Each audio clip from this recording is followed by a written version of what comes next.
bandiraɓe musidɓe tedduɓe yeeɓiyankoɓe Pindi TV caggal yettude Allah en juule ɓurnaɗo windere en jarni kono kay en ñaguima duwaw en neldi dendagal bandiraɓe yeeɓiyankoɓe men kamɓe kala temba wonde en ɓe goniri foof yo jaam e kisal yo ɓamtare udditare yajande yo wone mabɓe gam rasul sallallah alih wa sallam en calmini dendagal ɓen ɓe ganduɗo ma ko kañum tigui Allah hokki fartague wawde ardade ko wiyete ko Pindi Média kamɓe kala teɓe mbawi wonde kamɓene en ñaguima do Allah sellintaɓe semminaɓe saabu vraiment ko batten ko ɗo tigui rigui caggal Allah nuna mum ko kamɓe goni yamirɓe en yen mbad nde ɗo jewte ɗum noon bandam musidɓe tedduɓe en gartino aadi yaari hande kadi ko hoore biir ɓe kewide ko aset walla ɓe hen mbima samedi hande ko sappo e jeetati lewru seto hitan ujunnaji ɗiɗi e nogas e joyyi en gatti e yewtere men pamen pamminen no kewɗen wadde e kala saaha kono hande noon so Allah ma on ji plateau en ɗi si yewde seeɗa kono noon so Allah ma en kay mbad jewte ɗe ganduɗo ma aussi battam lami ɗe ganduɗo ma aussi bandiraɓe ma mbaw kay hebde hen tigui rigui haqqe famamuya tigui rigui mo ganduɗo ma en dañi fartague dañde ɗum e oɗo biir bandiraɓe musidɓe tedduɓe ma en gar e toɓɓere men arwoniri ma en gar e toɓɓere men arwenir woni conférence des procureurs mo ganduɗa hoorema fa tabarakallah machallah yuɓɓinanomo ɗo e leydi men Sénégal ma en gar également e oɗo lettre mo gandanɗa hoorema woni lettre Guy Marius Sagna enen gandi o windino ɓattake fewde assemblée nationale wonde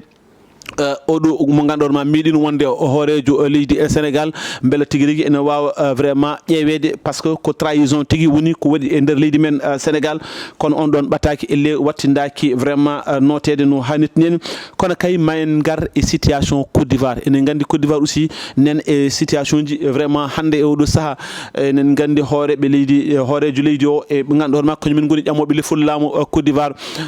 cotmami cormami nan toon no fewi ɗum noon ma en gar e on ɗon situation hande noon jatten hen ke musidɗo men tedduɗo on gorko wiyete ko Mouhamadou Sow Mouhamadou Sow enen gandi hande Mouhamed Ndim ko jawr ko baɗɗo koyngal seeɗa enen gandi aussi hande Babou Abou aussi ko baɗɗo koyngal seeɗa ɗum noon plateau ma on pam vraiment ko min e musidɗo men tedduɗo Mamadou Sow ko minen jogori ɗowde yewtere nde no hannirta ni ɗum noon Mamadou Sow haade men fuɗɗade yewtere nde min calmidirema Mamadou jaam Allah wiyetema Seydou Sow Poulo a jarama Abbas Sarr salminama juurama no fewi merci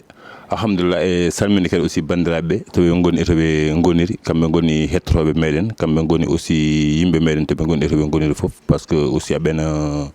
mbaɗa suivre ligguey meɗen e gueɗe meɗen enen aussi enen guetto wadde feere foof kala noɓe mbawi weltorade yataw ko ɗum ɓuuri ɗum woni ko jiɗɗen kadi to gonɗen fof aussi enen calminaɓe enen neldaɓe duwaw enen ñagoɓe duwaw kamɓene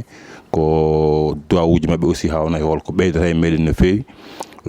mi salminiɓe mi juurimaɓe e aussi yo Allah wallu en inchallah o rabbi c'est vrai plateau hande ne manki mete enen mbawa yettade to yimɓe wonnoɓe ɗo ɓe mbaɗata ko aussi enen mbawi weltinde ɓerɗe mabɓe heeɓe belto inchallah ɗum woni anniye meɗen kadi yo Allah rokku en yetto ko noon ko ɗum ɗon woni anniye meɗen anniye men ko yettinde yewtere pamen pamminen e dendagal bandiraɓe men yeeɓoyankoɓe teɓe mbawi wonde nder Dundu Baba Adamo e hollide kadi vraiment weltare nde joguiɗen e kala hoore biir arde ɗo vraiment famminde bandiraɓe haqqe ko pamɗen ko aɗa andi yewtere nde wiyete ko pamen pamminen noon ko alay saago paama toɓɓere nde nde puɗɗa famminde so tawi a fama en haysa yiiɗi famminde nde ina wawi taw a dañca hen fartagne donc en kaali joni wonde enen jogui toɓɓe tati ɗe ganduɗo ma ko kañumen poten yewtude toɓɓere men arwonir nde woni conférence des procureurs aɗa andi procureur uji le Sénégal ɓe mbaɗino yewtere eɗen gandi oɗo saaha hande gonɗen ke guuto mawɗo wonde ko wiyete ko Covid 19 heewi ko gandanɗo hoorema ko yimɓe tuumaɓe tuumamuji hollede wonde est ce que laamu ngu walla justice enene lawol walla daraki e lawol donc ɗum ɗon foof hande so tawi en tonggui ɗum en tant que neɗɗo mo ganduɗa ma aɗa humpiti ko fate alhaali ko wiyete ko ñawoji leydi Sénégal holko mbawta holko dañɗa tonggude e oɗo conférence de presse mo ganduɗa ma procureur uji Sénégal mbaɗi ɗum ñalawma hanki o merci Abbas hanki ɓe mbaɗi ɗum hanki kihiɗe ɓe jaltini ɗum e mbaɗi ɗum diffusé e nder chaîne uji men télévision kewɗi ɗi leydi ndi mbaɗi reprendre affaire o en direct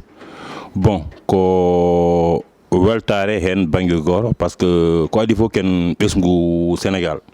kala ko kewe leydi he kala ko faare ñawore kadi aussi enen jiiɗi andude holno ɗum lelti parce que nder actualité politique gulal ɗi ne keewa ɓe mbirani taw aussi donta andude au juste holto gueɗe ɗe keedi mi sikku hanki noon e nder conférence mabɓe waɗi toɓɓe ɗe ɓe jewri hen wonno ton ko procureur de la république monsieur Ibrahima Ndoye wonno le procureur de la république et aussi monsieur Aliou Ablaye Silla woni kañum jogui procureur financier banque financier et aussi Mbacké Fall kañum wonno le procureur général kamɓe tato aussi ɓe jewri hen ko ɓe tugguno liggade guila mataw affaire réduction des comptes surtout affaire covid 19 oɗo bannoɗo les 1000 milliards biyetenoɗi 25 e mabɓe hokkonomo arrestation ngaji garino jabtade e nder ɗum ɗon wonko ɓe ɗeɓi tongude hen kono wiye liberté provisoire une liberté provisoire et une certaine médiation pénale. Maintenant, parce que hewɓe nder bindi mumen e nder réseaux sociaux he kaali hen haala médiation pénale et liberté provisoire ɗeɓi sertude. Joni hol différence gonɗo hakkude médiation pénale et liberté provisoire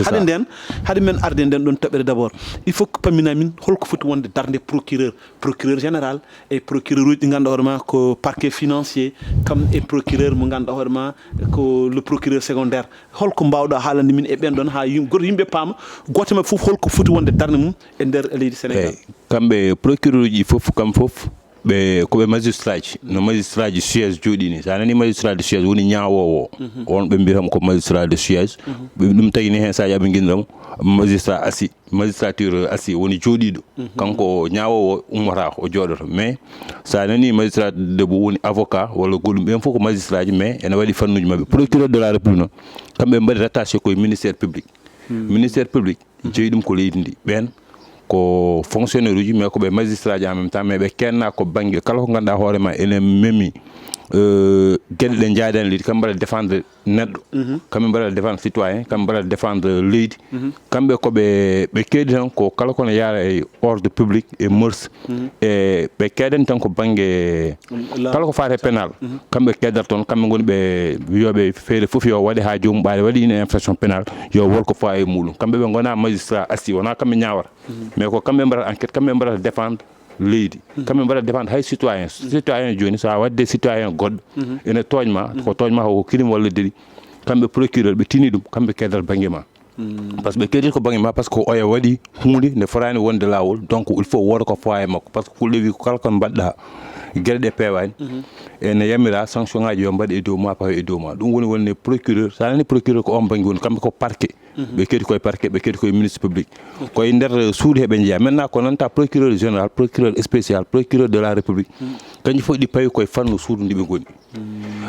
procureur général sa nani ne haala heewi wonde koye nder haute cour de la justice on procureur heewi wiyede procureur général walla des fois o waɗe remplacé par avocat général kamɓe ɗi fof mbawi ƴettude ɗon e nder parquet procureur de la république ko tribunal régional o waɗata siégé maintenant joni noon aussi amo waɗa siégé au niveau du pool judiciaire financier amo ara ɗon eyyi procureur spécial ene wawi tawede cour de la suprême cour suprême amo wawi wonoyde toon maintenant kamɓe fof koɓe procureur ji ɓe keedi ko ministère public on banggue ɓe keedi ɓe keedata ko banggue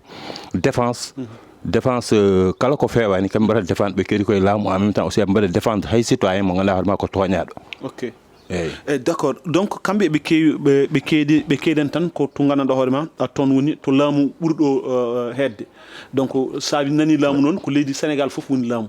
par ce que comme par exemple citoyen lambda so toñama vraiment ala ɗumini ɗum ko kamɓe keewi vraiment darna ɗum en général boom so ɓe keewi so un citoyen lambda so tawi comme par exemple dañi caɗele ala avocat en général ko état o ƴettanta ɗum avocat misiki ko umto ko toon to avocat si kamɓe aussi mbaɗata feere ɓe mballa ɗum ha jomum daña avocat par ce que kamɓe mbaɗata feere ha jomum daña la défense ok ko noon donc ɗum ɗon hanki kamɓe ɓe dañi jooɗade ɓe gaari ke situation mo ganduɗoma hande Sénégal ene wuuri ɗum woni alhaali covid 19 o heewi coow noon ɓe won tumanoɓe hen ken tolno 29 neɗɗo kañumen mbaɗama hen tumama hen a haali ɗum joni kono elle wone mabɓe fuɗɗiɓe wonde wone kalisaji puɗɗiɗi yaltude ganduɗa hoore ma hande ɓesgol ɗi kamɓe e conférence maɓɓe kolliti ɗum ɗon. C'est ça ko ɗum ɗon hanki presque ɓe mbaɗi hen hay bilan wonde réduction des comptes moɓe puɗɗi o guila ɓe puɗɗi fewde joni par ce que ɓe mbi mi anda hay lebbi ɗiɗi sakket ɗiɓe jaranno ɗi ɓe jaranno tan koye 2 milliards. D'accord. Mais oɗo ɗum ɗo arrestation baɗɗo ɗo 25 yimɓe ɓe jaggi ɓe par rapport e liberté mumen provisoire mbaɗi cautionnement e remboursement montant intégral. Maintenant cautionnement noon ene waɗi ko firtani somi waɗi cautionnement ko min waɗi mais aɗa wawi wadde par ce que ne waɗi critére uji biɗi sa waɗi caution woni kalis mo mbiɗon mi wujji o ko ni o tolni mboɗo itta kalis o mboɗa fawa mo noon e dow gueɗel pour yidde andinde on soit mi yaltara leydi ndi kala nde noddu ɗon kam e ñawore mi ara pour mi wasa wadde prison mais o wona garantie am kam aɗa andi gadduɗo o ɗin jawdi joƴƴini firti hay so tawi a wi o wujji o fawi ndin jawdi on donc aɗen kam hulani ñaawede parce que donc so ñaawam so donc ene wawi yobde ɗum ɗon woni important cautionnement o ɗum sertiri saabu seeɗa e ko wiyete médiation pénale mais après aɗen souvent jafoɗa haade men yewtude ɗon souvent enen nana kaari waɗi caution naggam kaari waɗi caution naggam kaari waɗi caution naggam caution c'est pour juste jomum wawa hebde liberté provisoire en le temps que wawa ñaawede walla c'est ça parce que aɗa andi Sénégal liberté provisoire e hoore muɗum ni yimɓe leydi ndi ɓe ƴeewino les juristes la ƴeewino feewi ɓe tawi hay sogde neɗɗo ala gartam noon foof ƴettude neɗɗo tan mbaɗa ɗum e prison ko hebbini prison ngaji e dow mum weyi c'est-à-dire kene waɗi des infractions jomum peut être ne wawi waɗede sohe seeɗa pour tan nehede mais tawama kadi aussi coggol yimɓe tan ha waynoridi kadi ala sens ɗum tagi liberté provisoire ɓuuri yiɗede ɗum tagi ni hay koɗo changé wi ko 6 mois sa waɗi ɗum automatiquement ça waɗama détention provisoire 6 mois normalement c'est non renouvelable poɗɗa ko jaltinede ɓaade jomum cohimo lebbi jeegom ene ƴeewa ma ne gankira pour yidde andude est ce que ko an waɗi walla waɗani so yi ha ɗum timmi jomum dañani poɗɗa ko jaltinede boowal heddo daña liberté provisoire maintenant jomumen tawa woɗɗani sa fof so cohlima gara ɗum woni ko addi hay bracelet électronique c'est à dire pour anje yimɓe ɓe prison ngaji keewa e fof donc liberté provisoire des fois waɗi sollicité mais ko critère uji noon aɗa wawi waddude kaso ha timma kadi aussi waɗi critère uji goɗɗi calo. Ok, mais joni comme par exemple sen gari e conférence hanki o en jii wonɗe ɓe tongi kene tolno e 15 milliards e nder lebbi jeeɗiɗi eɓe kolliti wonde ɓe kepti kene tolno e 15 milliards francs CFA taw ko fati alhaali vraiment oɗo covid 19 kaltenoɗo ou presque pratiquement ko 1000 milliards Sénégal naɓe ndendinno mais wonɓe ganduɗa ma jaadi hen a faami vraiment ndewnan ɗum ɗo fuɗɗo rewde par ce que somi juumani koko payidiri poche uji men e poche mo ganduɗa ma ko kañum wonno Sénégal naɓe ko ndendinno fewde ɓesgu Sénégal naɓe. eyyi aɗa andi loi ji Sénégal ene waɗi loi de finance ɗum kam presque yimɓe fof ne gandi ɗum loi de finance ene waɗi aussi hay loi gol mo ganduɗa hoorema ko loi no exécution finance mo ganduɗa hoorema oɗo ni finance hutorte ene waɗi loi gol mo ganduɗa hoorema c'est le contrôle des lois de finance loi mo ganduɗa hoorema on saytoto holno finance uji poti yarude so wujjama walla ɗuminama maintenant covid 19 ari koye saaha mo ganduɗa hoorema saaha dabɓo bettuɗo yimɓe c'est vrai hewɓe jitti kasaji mumen totta waɗama une commission goto waɗama halfina jawdi wonno ko situation de fait circonstance de fait situation de fait maintenant ene wawno wodde to rifti taw ganduɗa hoorema wona commission joguino ɗum o géri ɗum mais bon ko anni peut être mataw ko wonno ko e yimɓe jiiɓade e foof mataw peut être tagui laamu nguɗon jonni ngu kañum ni ƴeewi hol peeje tan no wawi waɗirede ha jawdi wawa yettade ɓesgu ngu ene wawno koye nder on situation mais ene wawno waɗede ministre des finances wona toon ko l'exécution des finances publiques to rewata ɗo rewra noon contrôle finance publique to yahata ɗo après yimɓe jowito e ɗeɗon kuule mais est ce que wonano kuuli ɗe so wonino toon joni ma leela yettade e ɓesgu ɗum wonno probléme c'est ça ko ɗum woni mi ko ɗum tagi wiidema ko c'était une situation exceptionnelle mataw mesure exceptionnelle donc ko saaha mo wonno ko saaha bettuɗo tagno peut être mataw e kulkuli e yidde affaire o fof no yawde yo yaw mais hay ɗum wonnon ko jawdi leydi sa halfinama tan moƴƴi ko rende kadi a wawi wiide neɗɗo o wujji walla wujjani tant que ñawore waɗani gueɗɗe leerani donc ɗum tagi mais joni ɓen ɓe ganduɗa ma mbaɗi déposer leur caution ɓen aussi ko irliɓe wonde koko ƴetti walla koko paydum ton tan pour au moins le temps que mbaw ñaawede ha ande est-ce que c'est ça ko woni ko jimmi wiide médiation pénale et liberté provisoire détention provisoire ne serti médiation pénale so woni ni joni ko hunde wande secret médiation pénale taw addi ko wande secret procureur ne wawi wadde dum procureur ne wawi halfinde goddo taw ko un médiateur wi dum dogdum médiation woni ko minema joni e holko tomudirden maintenant hade meden ñaawundirde wala masalaha en mbiyata masalaha maintenant wodo kennaado e masalaha e wodo ko nandirden so nandirden guede Allah wadi affaire o wadi réussir hay so tawi mi ital kasma mi yoba wala wodo ko tuttuma mi hende fof jogido médiation yi ha Allah wadi réussir o tintin tan ko procureur kalfinnodo mo wi voilà wajibe dino birda en wad médiation mi wadi médiation ko ni yaari kono non médiation ko secret hay so tawi kadi fewani en nandirani wonti hankadini rutina dum e procureur o min dem jeewi wadde médiation mais be nandirani baade be nandirani non halaka artema da nan mbatta mais procureur wada dum classé dossier classé wala wiya tintina hen goto hen woni namdinodo yo nyaaworde wi dum non mi dossier non vraiment baade non ti famdude fonji non don médiation pénale mais on dewan ton mi wadi dum classé no suite kon non an hankani kala ko la droit hukuma ala way continuer an andi so tawi a ɗaccat haalaka walla ala continuer haalaka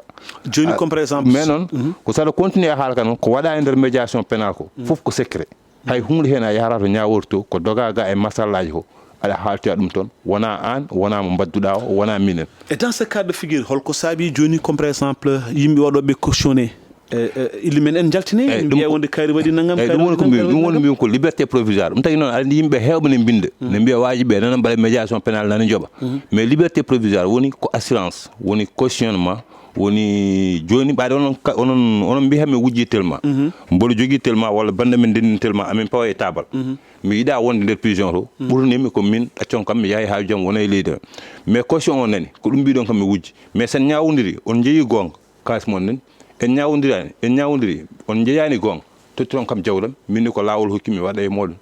dans ce cas de figure en tuumaɗo so tawi ko tuumaɗa ko ala e ma adina aɗa wawi wadde porter plainte walla kadi aɗa wawi rewnude ɗum lawol gongol ha ñawore fawo hakkude moɗon effectivement ko ɗum woni tawi wiide hoolani au cas où so tawi joni an ñawore rokkimama gonga dans ce cas de figure holno wayata keɓta kalisma maintenant an aussi so tawi aɗa ndi way kono neɗɗo tuumimo hunde ala e ma on ñawdiri ala e ma ha pari an aussi lawol holko hokkuma min so wala min namma min indamde bonnuɗa nde walla goɗɗum min mi ruttine ñawore joni ɗo dans ce cas joni ɓayde ko kamɓe tan goni ñawannoɓe kamɓe kadi goni ñawtoɓe an gonnoɓe ganduɗa hoore ma ka tumanoɗo a addama e on ɗon fannu tawama ko an jogui gonga est-ce que c'est bien aussi dum mabbe dokkiti gonga pour fawde c'est ça ko dum woni dum kono enen ko li justice mais enen ko li no magistrat franchement moi j'ai confiance à la justice et kadi enen fo enen gandi kadi no ko li magistrat meden maintenant ko woni ko wiite ko dossier auto won politique min kam bodandi guedel tawi tan politique jillani hen magistrat ji ils sont responsables abi jogi dum do tawi a addi des preuves palpables a fawani dum don so be ñaawu joomum be ko dum gonga so tawi don kadi aussi preuve ji leer ne bi nañ parce que kalis le woni ko mew ko kalis le ne sedi ngujja was fañ parce que ko trasuji wadar parce que andi hay loi de finance en wadi jemirabe tan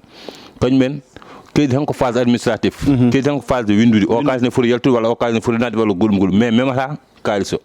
en wadi des comptables publics wala des comptables faits ben ne même kaliso woni hay comptable ji wadi fannuji ne wadi les comptables de deniers et de valeurs en wadi des comptables d'ordre e mbire comptable be woni comptable be bindat de sont des ko be comptable uji mais wonni be ko windude kaasi odo yalti kaasi odo nahri tellement yalti mais ne wadi ben kanyum total kaliso ana ari wadi min itar kaliso no futilni mi manda wala mi wadama viré en indication de ko ben goni memobe kalis e memata kalis ko bangi comptable ji même les ordinateurs là aussi wadi ko façon ordinateur ji il y a des ordinateurs principaux et il y a des ordinateurs délégués et il y a des ordinateurs secondaires maintenant kanji fof non moné moji fof en wadi ko limite les ordinateurs principaux sont les ministres OK les ordinateurs principaux sont les ministres ministre jamba an hali les ministres donc maten ngarata meftande les ministres là parce que enquête tobende joutine fewi ministre uji kin tonno 5 ministres kanyumen jofama wonde ne poti nawedi haute cour de la justice ngam vraiment wawde saytede wadde fitti ko be do procureur gondido ala ko mbawi ñaawde me walla ala ko mbawi fawde dow mabbe andi suuduji sardeji di ali cerda haute cour de justice tanani ne wiite ko juridiction de privilège tanani juridiction de privilège woni juridiction hormade horma ko suudu ñaawol mais ko suudu horma horma noon ko yimɓe tedduɓe woni wontoɓe melni o yettade leydi he wonko ɓe meeɗi waɗande leydi ndi donc saɗa ñaawaɓe wonto yooɗi ñaawaɓe ɗum woni waɗa haute cour de justice ko wiyete ko juridiction de privilège woni ko président de la république tan walla ministre uji tan ɓen tan ñaawata e nduɗon suudu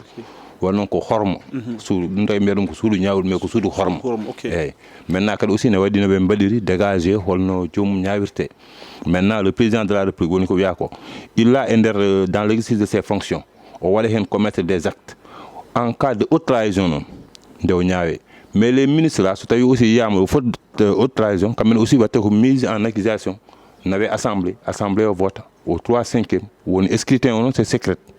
c'est un scrutin secret député yo so ɓe goota ɓe peeñata ɓe goota ko par secret so gasnama limé to tawama ko wota ko woni tataɓal ko ɓuri tataɓal e joyoɓal ɓe peccata ko pecce 5 tataɓal ngal so timmi ha ɓurti seeɗa hay so kartal gotal donc ɓe jaaɓi so tawi tataɓal ngal timmani donc ce qui veut dire que député ji ɗi koye mum jaɓani jomum yo ñaawe mais comme par exemple so tawi comme par exemple hen joye tumama ha ni eɓe nawama ille mabɓe nawama toon ne foti nawe toon to assemblée so tawi comme par exemple par hasard kamɓe joyɓe fof mbatte que lo goto ɓe ñaawe ɓe goote walla hen goto fof non goto hen fof so rapport mum arat taw par ce que il faut rapport o ara rapport ko mbeeɗa ko tuumeɗa ko il faut taw député keɓe on rapport ha para par ce que so aɓe député ni sono goota walla ne mbiya yo yamire walla oronaɓe il faut pas woto leydi par ce que aussi ko ɓesgu leydi wawa halfinde mi wima yaya joɗonɗa ɗumen toon aussi gueɗe gara tan mbiyeɗa wattan mbaɗa walla mbiyeɗa kadi il faut par ce que enen jakori député ji men sont des députés responsables mi wiyata wona ɓe mais ko so wona mbawide moni fof kam e nder hoore muɗum ene jogui ganduɗa hoorema teddungal ngal jeeni hoore mum par ce que ɓesgu nelimo donc il faut rapport ministre o ara ha para jomum jiima hen so jiimi hen jangga ha para ha anda ɗum ɗo haqqillam vraiment ne deeƴi oɗo ko wiya ko ne woodi walla ala haqqillam deeƴani ko wiya ko ne woodi donc ɓaade comme goto mise en accusation walla faut mi wiya eyyi walla mi wiya ala mais so tawi ko jiimi e nder dossier ko jiimi e nder rapport ko mi waɗa andi vraiment ɗum ɗo dallinani walla ɗuminani so mi yeehi so mi ƴetta min engagement hoore mi anda ko min alaɗo ok hanki e nder conférence o ɓe kolliti kino tolno e 292 dossiers widama ƴewama kino tolno e 15 milliards de francs CFA ɓe kepti ɗum kamɓe les procureurs holko ɗum joni holto on ɗon kalis holto fayi fayte ke caisse état on kalis est ce que joɗinete ha ɓe ñaawe woni tuuma ɓe ñaawe nde fuɗɗo andede on kalis o wawa faade caisse état to par ce que ko caution kamɓe justice ko kamɓe aussi mbaddi on masala donc kalis o joddo ko juuɗe justice ha on saaha kamɓe justice kalis o koye juuɗe maɓe wonata ha saha o gasuya so gasoyi ɓe tawi ko laamu ngu jeeyi gon kamɓe ɓe tottita laamu kalis muɗum so tawi noon laamu ngu jeeya gon mais ñawanoɓe jeeyɓe gon ɓe tottita ɗumen jawdi men par ce que ɓurlema ma kam kalis o wawa yaade taw e nder donc supposons dal jaggen kalis o koko yowi tan ko jowiɗo d' accord bandiraɓe musidɓe tedduɓe kalis o koko yowi yo Allah yewtu en tout cas 15 milliards mbeɗen kam ko coppéreje kewɗe ɗum kadi so arte leydi Sénégal so tawi kay ko enen jeeyi vraiment Sénégal jeeyi ma ɗum wonan bandiraɓe gartam no fewi yo Allah wallu en tout cas leydi Sénégal surtout e ñawoɓe men taw kay Allah ene hokkaɓe fartaŋe wawde tigui rigui darade e gonga saabu ko gonga tan woni ko wattindat garen e ɓataki mo ganduɗa hoorema Guy Marius Sagna o windino ɗum ko ɓoyani ko fewde e mo ganduɗa hoorema toon to assemblée nationale gam vraiment ñawde ancien président de la république woni Macky Sall kono on noon lettre elle ko baɗɗo échoué si lettre o waɗi échoué parce que peut être aussi Guy Marius Sagna peut être mata ko kanko jogui décision makko kanko jogui miijo makko kanko andi ko yiɗi wadde c'est-à-dire que dans ce cas de figure manam jaafuɗa dans ce cas de figure kala député ina jogui sañ-sañ ina jogui timmal joɗade rukku mum winde que ari haqqille muɗum après nawo déposé walla ɗum ko proposition ngaji loi mais ko wayno haute trahison ko définition namdi définition woni firde konngol andi haute trahison waɗa e nder kuule he presque a ƴeewi constitution ngaji leyɗele kewɗe mbima kala leyɗele kewɗe presque président ñaworte tan koye haute trahison mais ne saɗi leydi firde holko woni haute trahison mi sikku ko leydi wotri mi anda côté Europe du Nord kam meeɗi saabu seeɗa miijade firde holko woni haute trahison mais presque a ƴeewi leyɗele goɗɗe ɗe woni Amérique en France en hay leydi wotri taw firani ko woni haute trahison maintenant noon ene yamira noon haute trahison député ji ɗumi noon kono wona député ji tan ɓuuri par ce que hay haute cour de justice il faut ɓe logga hen juuɗe mabɓe ɓe jeeye e wawde firde holko woni haute trahison donc so tawi a wiya aɗa waɗa proposition de loi tan aɗa jogui ɗum ko député ji gotal donc ɓe a nannani ɗumen hen donc il faut au moins ɓenne kadi aussi nanne hen mbawa ɗumen kadi aussi ene waɗi gueɗe goɗɗe par ce que article 101 no alinéa 2 woni haali ko mbiyami ɗo henna ko wonde il faut la haute cour de justice est liée à la définition de la haute trahison ko ene jeeya hen mais le président de la république code pénal article 4 code pénal wima ko nul crime nul délit nulle contravention ne peut être puni d'une peine d'emprisonnement avant que les faits soient commis ko hadema wiide tawi ko contravention walla ko crime walla ko délit wiidema enen aɗa ñaawo ɗum aɗa hokka ɗum peine muɗum ya taw ko kañum baɗe ɗe e piranoma guille ɗe garani guila ɗum arani en même temps aussi haala holno ñawirte haute trahison piraka ɓaade piraka noon a wawa wiide ko tellement donc ñawrete walla ko jomum waɗi ɗum ko duuɓi sappo lelto walla ko duuɓi sappo joyi walla ko duuɓi joyi walla ko kalis tellement fawre mum kadi haute trahison o no yiiɗi firde ɗum o fayi ɗum koye finance président de la république wona le responsable des finances publiques ɗum kadi aussi ne jeeya hen saɗa fira hunde il faut aussi tawne loggi saabu seeɗa e ɗum ɗo mum min noon mboɗo yaadi yo haute trahison waɗoye définir c'est à dire que wona pour que question makki ɓenni walla ko ɗum mais ko aroya manda sa beele ina wawa so neɗɗo tuumama hen walla ɗuminama hen ina wawa andede holko très bien janggo e jaam taw en dañoyta ɗen caɗele par ce que wona question président ji ɓennuɗi mais hay président ji aroji wona gonɗo ɗo tan goɗɗo ko aroyde goɗɗo ko aroyde donc pour min mboɗo yaade miijo so firama ene moƴƴi pour janggo e jaam so waɗinoyta yimɓe caɗele so président waɗi haute trahison tan automatiquement citoyen fof gandat maintenant janggo e jaam omo wawi ñawoyede ok dans ce cas de figure joni comme par exemple Guy Marius Sagna jooɗat tan e nokku mum wonde ɓataki fewde e wonde président aɗa ɗum déjà ko ɗesara wayde kono genre tuuma ni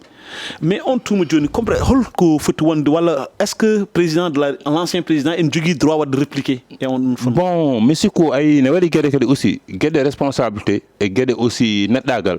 ene jooɗi président de la république Macky Sall kala ko wawi wonde o meeɗi wonde président Sénégal kala ko boni holko waɗi en Sénégal hormo ne moƴƴi Guy Marius Sagna noon ko kañum ko sénégalais c'est un citoyen sénégalais a wawa widde neɗɗo mi watta tellement par ce que kañum jogui kadi aussi dimago hoore muɗum kono wonko neɗɗo kadi aussi wawa wajade neɗɗo mais da safami saɗa waɗa gueɗe kadi oto waɗde pour gañam tummako par ce que mbaɗmi visé o tellement sene joni Guy woni miijori tan kono par exemple no mbimami ni ene moƴƴi waɗe pour en cas mi visani o ko pourtant wawa renande leydi men janggo e jaam pour président garoyo min somi faami an joni sindo ko sago ma comme par exemple Guy Marius Sagna au lieu ko omo windomo tuuma walla omo fawidoma e dow ɗum ɗo ala yo wi gaare piren guilay law e yo gaare piren holko woni haute trahison pour janggo e jaam taw en dañoyta caɗele mais wadde visé tan neɗɗo go so firama so tawi ene nandi gonɗo ɗo waɗi ko voilà kalam so tawi kadi nandani hen kadi garoyo janggo e jaam so waɗi tan enen gandi waɗi min ko on banggue woni ko jiiɗum quoi c'est à dire que politique ko politique mais gañam tuma kadi forani yimɓe forani yettade ɗon politique ko woni ko yusndu wiyata ko tan hande teyji yo la bus ëllëgue kenen la hande ko an laamoto janggo min laamoyto donc kala ko ɓuuri moƴƴude mais est ce que réellement nos politiciens la ɓe miijo ɗum ɗon ɓe miijo hande ko min janggo ko bandam parce que aɗa andi waɗi mbin noon hande joɗɗa tan an a heeɓi laamu tan mbaɗa tan joɗɗa tan ha welma tan mbaɗa tan ni jiɗirɗa foof walla ko welma foof mbaɗa ƴetta pawa tuumaji walla pawa ko welma foof e dow yimɓe te taw vraiment ɗum ala hen fof ko woodi an jogui doole an jogui machine o ni jiɗirɗa foof mbaɗa c'est ça ko ɗum woni ko mbimi ɗum woni mbimi ko jomum wasi miijade janggo e jaam leeli yaawi laamu wattinta abada en tout cas weeɓani kam mi wiyata noon kam ko mboɗon kam weeɓani laamu wattinde abada weeɓani ɗum tagi kala kaɗa waɗa e nder aduna ma a miijo janggo e jaam kala kaɗa darane ko yooɗi c'est ça wona mi heeɓi laamu kala ko welimi fiya kala mo welimi soh par ce que leeli yaawi ko iwata e juuɗe ma so wi juuɗe ma naara koye goɗɗo te sa waɗama mettere kala ko ganduɗa hoore ma janggo e jaam somi waɗama mettere so mboɗo waɗa yomi miijo min nene janggo somi waɗama holno wayata donc par ce que ko politique jarani c'est ça hande ko an janggo ko goɗɗo donc yonnude nde moƴƴi kadi cimtanɗa cimtol moƴƴol darne moƴƴere ɓuuri yodde sen gatti tan e meftan cette politique en jii hanki fedde wiite walla heccanki fedde wiitende APR woni lande APR ɓe mbaɗi conférence kamɓene gam yeddude vraiment tuumamuji pawteɗi e dow mabɓe foof pour kamɓe ɓe mbi ko c'est de la politique est ce que an aɗa wawi ɗum wadde confirmé eyyi aɗa andi sa woni un parti d'opposition toujours haal politique kala ko mbiɗa a wiyata ko politique ɗum kadi aussi ko gonga par ce que a wiyata tan kala ko mbiyami nane dow hooram neɗɗo tan jaɓande hoore mum mi tumama tellement eyi weeɓani maintenant woni ko mbiyatmi ko tan c'est à dire que APR hande ɓe goni dans l'opposition hande ɓe gonani au pouvoir c'est à dire que ma tuume wonko ɓe mbaɗatno hanki donc wiye to ɓe mbaɗama oto musɓe kono aussi neɗɗo wona noon wona par ce que kaari waɗi tellement tan to waɗama hande oto muus ɗum so muusi ɗum aussi seulement haal kono kadi aussi firani kadi par ce que mi waɗinoma ɗum tan il faut jeftoɗa kam donc des fois il faut que kamɓe politicien ji ɓe ƴeewa yonnude affaire o woni ko yimɓe mbiyata l'élégance politique ɓe ganda ko kamɓe koye mabɓe kamɓe poɗodirta kamɓe kadi ñakkodirta janggo e jaam kadi kamɓe gondata par ce que kala ko boni ko boni aussi elle ko manque do Sénégal c'est ça ko ɗum woni ɗum noon wawi artude ɗum tan ko kamɓe les leaders là woni côté Pastef parce que toon joni hande c'est vrai c'est Bassirou Diomaye Diakhar Faye qui est le président de la République mais aussi hande Ousmane Sonko c'est le PM mais il est puissant hande kala nder gonɗo nder Pastef so wi ne waɗa hunde welani mo so haaƴi jungo mum ɗaccat te kadi aussi ko noon famille il faut waɗa gardiɗo famille il faut woto gandanma so wanni so ɗaccinima ɗacca so wannima mbaɗa mais kanko aussi so joguimo on élégance politique kadi aussi enen mbaɗamo ñaak yo ya e nder élégance politique et aussi wonɓe nder opposition ɓe aussi yo mbaɗ s'opposer de manière ganduɗa hoorema ene yaade kuule leydi ndi ene yaade normal mais c'est bon jeyanoke toɓɓe nde mais ko meftande tan leƴƴande tan par ce que PM ɗeɗo balɗe o darima yesso ko ganduɗa assemblée aɗa andi opposition jogoran wiine e wonde yata waɗi boycotté yahani par hayso tawi woodi yaaɓe en tout cas ko 90% kam yahani ɓe mbi keɓe jahata kanko o darima o wi bon en fait keɓe kulno ko fof opposition hulno ko fof presque pratiquement o holliti ɗum tan mais également o wi e wonde il va effacer tout presque yimɓe ɓe ganduɗa hoorema ko kañumen goni jottoɓe plateau ji ɗi vraiment ina kaala haalullaji ganduɗa hoorema ala fuuɗo payɗum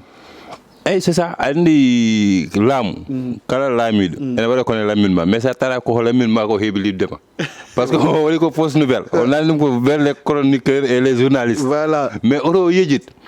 hande kanko jogui RTS mais o jaltinino micro RTS e nder micro ji o weɗano o weddi ɗum boowal o haalda on mais hande ko on micro mo yaltiri ko on wonnimo ɗo maintenant mo hutorto micro ji goɗɗi ɗi ɗin ballunoma haw yettirto so wiyamo wiye ɗin so tara noon ɓinta kaɓi mo ma wol ko metti ɗum tawi noon toujours politique rentande ne moƴƴi hen si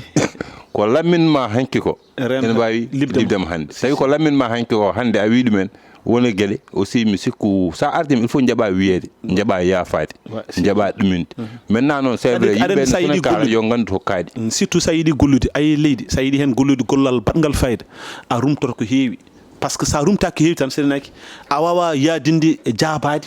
et liggade c'est pas possible c'est ça non yo Allah yafen vraiment merci vraiment c'est très gentil vraiment analyse aussi no waɗi fayida en tout cas mbi jogui jorto moƴƴo hettiyankoɓe men yeeɓiyankoɓe men mabɓe keeɓe hen tigui rigui gandal no fewi tabarakallah machallah garen noon e situation Côte d'Ivoire woni 3e point meɗen parce que pratiquement ko ɗon gayniten parce que en jii aussi technicien ji nena joofo en peɗeli wonde vraiment hojomaji nen gasa mais garen e situation Côte d'Ivoire enen gandi situation Côte d'Ivoire e oɗo saaha gonaɗo en goni vraiment caɗele ɗe noon enen gandi vraiment que élection ngaji présidentielle faya en jii vraiment Alassane Ouattara ɓen mbi e wonde watta 3e mandat en jii o biteɗo monsieur Thiam Tidiane Amadou Tidiane Thiam kañum aussi nen tuume mais néanmoins kañum kam hande en jogui position moƴƴo hande holko mbawɗa haalnimi e situation Côte d'Ivoire e oɗo fannu bon c'est vrai ko leydi janandi won gueɗe saɗa haala hen il faut wode aussi ko mbaɗa ɗum te mais mami haala hen hunde kam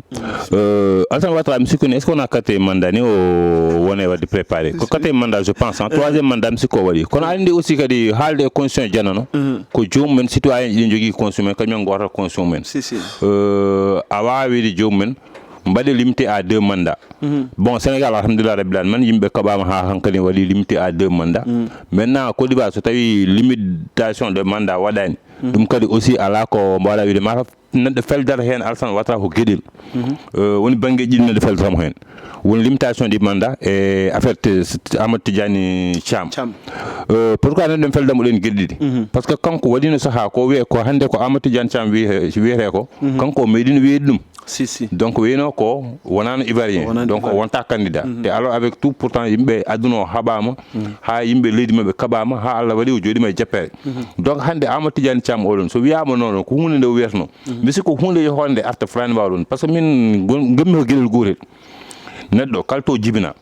o finni ɗon o mawni ɗon o dañi ɗon kayitaji o liggi ɗon haw waɗi service ndin leydi so yiɗi laama ɗon on foti laama ɗon par ce que ko ɗon o jeeya yimɓe il faut que mbaɗa ɗum ɗon e haqqillaaji mum par ce que hannde les américains kolli hen ko ɓaleejo laami toon bamum to ummi Kenya Amérique Obama bamum ummi ko Kenya Obama jibina en Amérique laami woni toon le premier président noir mais hannde hol leydi Afrique ponndi daraade wiide kaari jeeya ko ɗo lassi mum ko toon gummi ɗum Afrique foti diwde ɗum kam woni leçon e nder Afrique mais haalani haala français en Sarkozy en Afrique ɗi ɗon maintenant côté limitation mandat tawi mi waawi wiide haydara e on baŋnge Côte d'Ivoire kala révision référendum constitution à chaque fois so waɗi référendum ko citoyen ivoirien ñi gotata so yiɓe jaadani aɓe jiiɗi limitation de mandat à 2 kamɓe les citoyens là kamɓe mbaɗata sanctionné mais aɗa pourquoi tu sais pourquoi africain ji tu sais hande pourquoi les gens ils veulent limiter les mandats manam hannude mandat ji à 2 par ce que an Seydi Sow an ko mbawɗa ko sa sikki ko an tan goto wayi ɗum mais min aussi min e nder leydi ndi holko ɗum no men supposons joni an gona e leydi pendant 20 ans 30 ans ɗum aussi vraiment hankkadi foti yaltude c'est ça ko ɗum woni jinmi wiidema ko tagi mi wiidema mi wawa haalde hen sa yi ɗum aɗa andi leydi ndi citoyen ji so tawi aɓe jooɗo haɓe jiiɗa lamɗo mabɓe ha lamɗo mabɓe wonani Allah mabɓe maintenant ko ɓaade a wona an un citoyen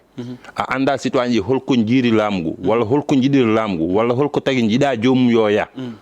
aɗa ko kañumen gandi kadi kañumen jogui souveraineté koye mumen en waɗi yimɓe aussi mbiya souvent aɗa nandi ɓe mbima président à vie min jiiɗi kayri ko yo won président à vie c'est ça alors que eɓe jejjiti on ɗon kayri biteɗo won président à vie won goɗɗo gonɗo sera makko en wawi liggade ko liggi ko waɗa effectivement ɗon kadi bangui toon kam banggue question de compétence walla question de mbawka kam neɗɗo ala ko mbawɗa wawde ko Allah wawi halfindema ha ko Allah wawa halfinande ɗum goɗɗo c'est ça ɗum kam min pour min kala ko Allah wawi hattanadema halfinandema ɗum Allah ne wawi waɗande ɗum goɗɗo gonɗo sarama est ce que yontani noon hande ɓiɓɓe Afrique naaɓe kamɓe foof ɓe paama wonde min de so tawi Allah halfini kam rokki kam mandat hay soko 2 mandat a faami vraiment mbiɗa foti woppude hay so tawi mi wiyaka yomi woppu comme par exemple supposons hay so tawi woni heewɓe mbiya wonde junngo ko haaƴa walla ɗum ɗo woni président Macky Sall kanko au moins quand même il a donné un exemple parce que hay so tawi kanko o holliti wonde omo fonno wawde omo joguino fartaŋe wawde waɗde ɗum omo joguino doole wawde waɗde ɗum mais kanko de o itti vraiment on ɗon ɗum ɗo ha hande Sénégal kam hande enen mbawi wiide on ɗon parti kam vraiment non des fois wadde respecté constitution ne moƴƴi Macky bon quelque part il faut que yimɓe kaala gonga o wawno wadde 3e mandat maintenant ko wawno wadde tan ko wasa wonde candidat maintenant nak ko Sénégal naji Sénégal uji foof en 2029 so yiɗi wonde candidat hay goto wawa haddemo loi o ne yamirimo ɗum maintenant comme le cas de Côte d'Ivoire ayi Gbagbo en nana gara nana mbiyeten wona candidat ji ay ɗum woni ko mbiyeten président a wi walla goɗum donc ƴeew leyɗele tubakoɓe ɗe français ɗum ɗen holmo meeɗa yiide woni toon président ɗacci arti illa meeɗi wadde tan ko dogol hay ɗum ndew artata nde ko kanko ko président o wino yo aroy en jogui c'est ça non jogui on droit ne jogui parce que aɗa andi so tawi an aɗa laaɓa an compétence ma a faami aɗa jogui hattan vraiment wawde wadde servir leydi ma mais pourquoi pas c'est ça ko ɗum woni mbimi ko min komi wawa famde woni ko reggodirde nde manam état fodde 2 mandat 3 mandat tan c'est ça ko ɗum woni ko ɗum tawi wiidema mi wiyata mi wawa wiide mboɗo waɗa sanctionné on ɗum ɗo au niveau de Côte d'Ivoire mais so woni Sénégal mi waɗa sanctionné c'est à dire que 2 mandat a waɗi ɗum a yahat maintenant noon artudema sa yiiɗi artude mi wiita artan par ce que la constitution ne waɗma permettre ya artu ɗum kadi ko situation ji citoyen ji ƴewata wotan ndema mais sa waɗi 2 mandat poɗɗa yiyat mais ko ta yeewi Côte d'Ivoire mi watta ɗum sanctionné walla mboɗo waɗa ɗum sanctionné ivoirien ji assemblée chaque fois ne waɗa so tawi mi oɗo révision constitutionnelle on jiiɗi wadde limité à 2 so on jeehi élection député ji gotane opposition so ari bloque ɗum enen ɗo Sénégal ɗum waɗi mettino ɗo en par ce que Abdou Diouf waɗini ɗum en 1998 o itti ɗum e constitution mais wadde nde lamti en 2001 o artiri ɗum wadde hoɗum dañi on probléme ha wiya 2012 o frane wonde walla foti wonde malgré tout la constitution ne waɗimo permettre par ce que o mandat watta ɗum mais Macky ɗum waɗa ɗum permettre enen en kaɓama ha la renouvelabilité à 2 une fois a naati Côte d'Ivoire kamɓe citoyen ji ko kamɓe kaɓante ɗum koye mabɓe maintenant nak enen en mbawi wiide ko ni ɓe gurdata mais nda sa faami c'est à dire que so woni Sénégal ko a citoyen ka ɗum ɗoji aɗa wawi wiide mboɗa haɓede wona gueɗe maintenant woni ko mbiyami ko plami Gbagbo ko le cas de Tidiane la Tidiane neɗɗo so jibina so mawni so wuuri ɗum hayso partout hayso Sénégal ɗo ɗum waɗi janggo e jaam woni hen ne mbiya ɗum ɗo mais Alassane Dramane Ouattara mi sikki ñanden ko ɓoyan ko mawɗo Abou holliti wonde kanko jinnaɗo walla cuddinma ko sénégalais tu vois donc ko genre uji ɗon gueɗe ɗum dañi min kam min en principe limitation mandat pour min ko dum ko le peuple ivoirien fori habaade dum don so tawi non abe jidi dum kambe gandi ko be jidi ko kambe ko jogi souveraineté mabbe parce que ayidi habaade dum no weebi opposition dañi majorité yi assemblée so révision constitutionnelle ari ham joomi pawde hen juudi men donc a jogi possibilité so ay jogi possibilité wa hawlu adi kala lami yo opposition etto yo jogo assemblée wala bon assemblée aussi tawi andi don ko nade système régime politique ne wadi le régime politique semi présidentiel ne wadi régime politique bi semi présidentiel mais metti ne wadi régime présidentiel fort ne wadi régime parlementaire birel hay régime parlementaire birel bon comme min kam kanji fof so ni jehi di ngarti kanji fof di ngarta ko régime présidentiel maintenant hay to wiire parlementaire régime parlementaire wiire dum ko leydel nganda halma ko lamorgal tawangal woni par exemple les reines là les rois den leydel sab ser wadi parlementaire parce que won non laamu ngu l'objectif là non ay juude mabbe OK donc mais c'est ça mais régime maji tan gandarma le président est élu au suffrage universel l'assemblée en général din fouf sa jeewi di ke wonde ko régime présidentiel OK kanji fouf maintenant ko laamon donu din ne wiye régime parlementaire mais sa jeewi au fond régime parlementaire ko poste o tan pas kala dañbe assemblée be ke nom de premier ministre donc roi di lambe be sab ser kany men ne kebo fodde mumen aussi mbadi sedde hunde mais régime ko di jaha di ngata fu ko tawre régime présidentiel maintenant yimbe mbadi inspiré beaucoup de régime mais régime présidentiel tam buri wodde buri gonglude maintenant o wona semi présidentiel wala goddum nandon les juristes nan donc merci Seydou Sow a jarama no fewi vraiment wonni en weltare mawde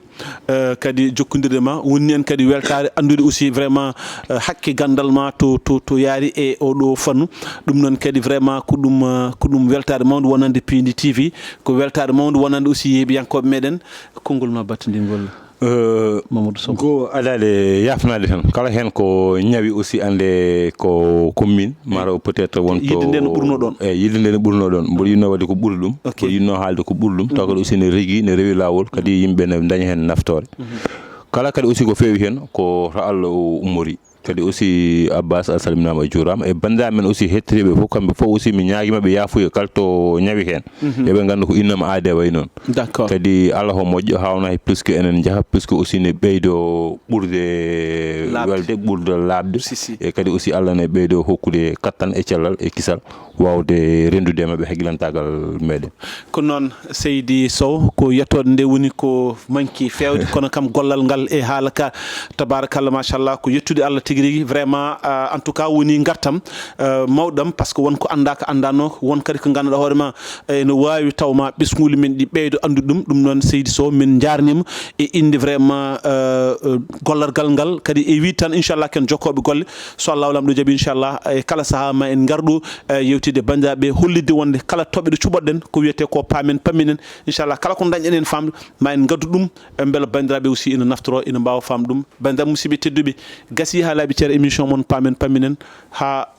Allah lamdo jabi samedi paadu inchallah assalamu alaikum wa rahmatullahi ta'ala wa barakatuh